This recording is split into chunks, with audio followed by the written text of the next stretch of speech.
Hi, my name is Antoine and I'm a shamanic healer and ceremonialist. Today I wanted to carry on with these small videos about shamanism basics and how you could integrate into your life some of those aspects of shamanism and animism. I was mentioning in the videos on shamanic initiation that there's, you could say, the shaman state and shaman experience or extreme experience of those healers, and you don't have to replicate, especially as this is not really a given, or it's something that you actually completely choose, but you don't have to replicate those things to actually integrate some shamanic aspects into your life and animistic aspects into your life. Of course, shamanism and animism, well, when really done deeply, will bring some of the elements of shamanic initiation, you could say, or some of the themes of shamanic initiation, which is transformation and deconstruction and the release of certain old identities.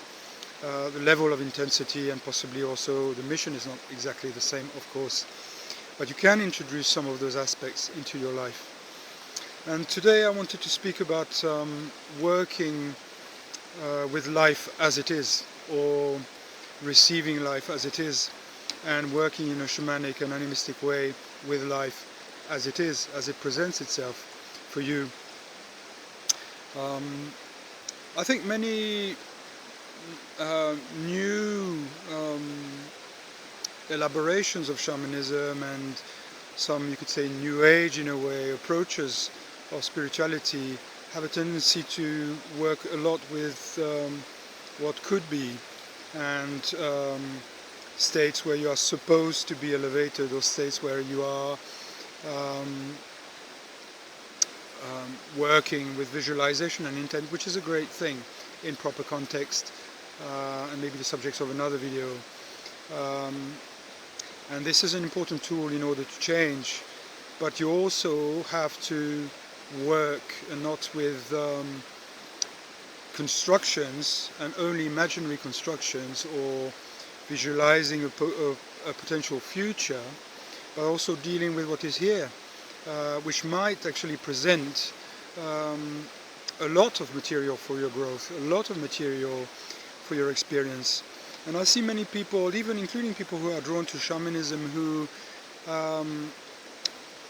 for whom it's very difficult to envisage that being in a state of compression or contraction or suffering or difficulty or facing some shadows within yourself is actually the right thing, that it is actually not a mistake, that you shouldn't be just more elevated or more wise, this is not all some mistakes of your ego, etc., etc.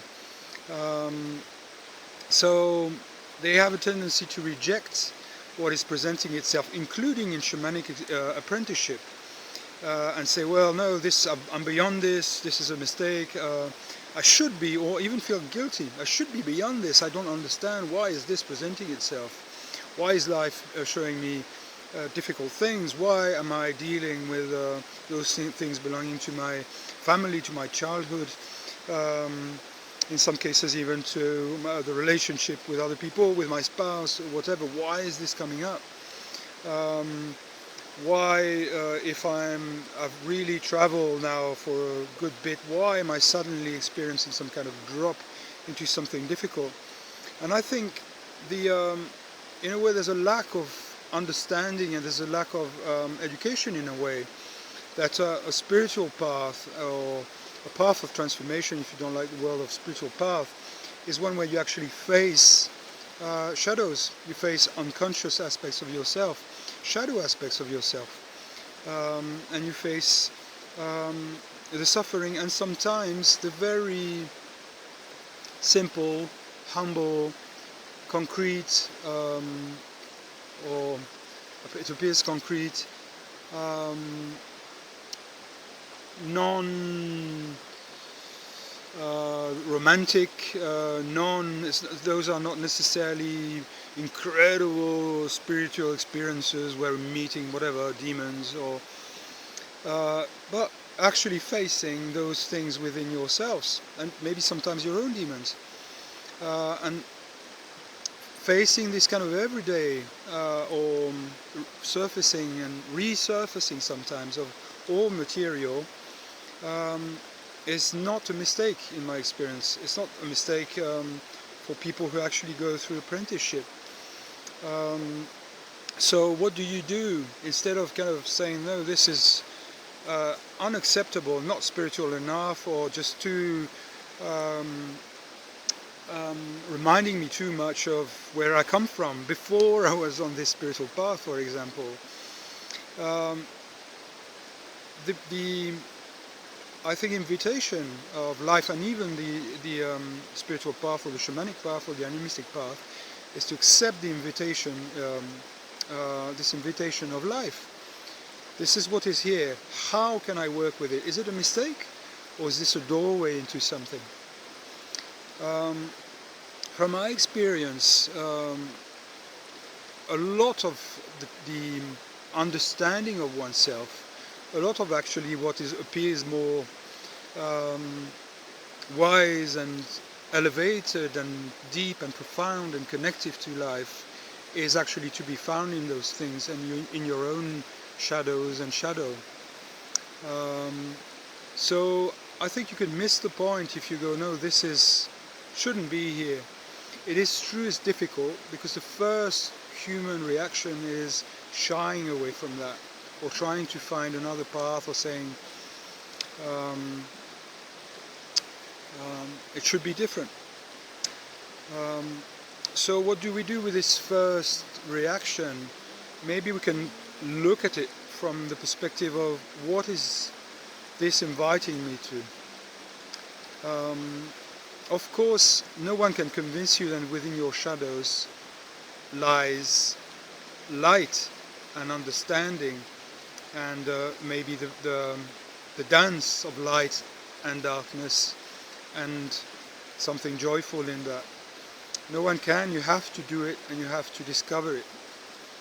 But the ancient maps of this show this. They tell you of this.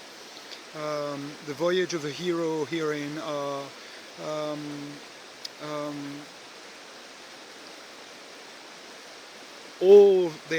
those voyages all face giants and demons and underworlds. They all do. And all those heroes come back with their treasure from facing the shadow. Actually, if you actually watch or read a story or watch a movie where this is not present, you will most likely be uninterested. And this is often because intuitively, as human beings, we know this, that within the confrontation, within the hardship, within the shadow, is the treasure, is the renewal, is the understanding of oneself, is the new state out of which the hero or she-hero will emerge. This is a very old pathway, and it is written and inscribed through images and symbols and stories within all ancient traditions, from the traditions of Celtic traditions to the Norse traditions to the traditions of Asia, Africa, and all around the world. They're all present there. You can find those stories within all myths and legends. If you look very just beneath the surface, you will find those patterns. So how do we work with those things? First thing is, know that the invitation is there. Risk it. Maybe don't judge it and reject it. Maybe for an instant trust in all those old stories and go, okay, what is this journey? Where does it take me? Even this difficult situation with my family, with my spouse, with the resurfacing of an extremely difficult situation at work, for example, while I am trying to practice so-called higher things on my spiritual path. How do I offer this into life? How do I say yes? I'll stop this video and make a second part in an instant, so I hope this is helpful.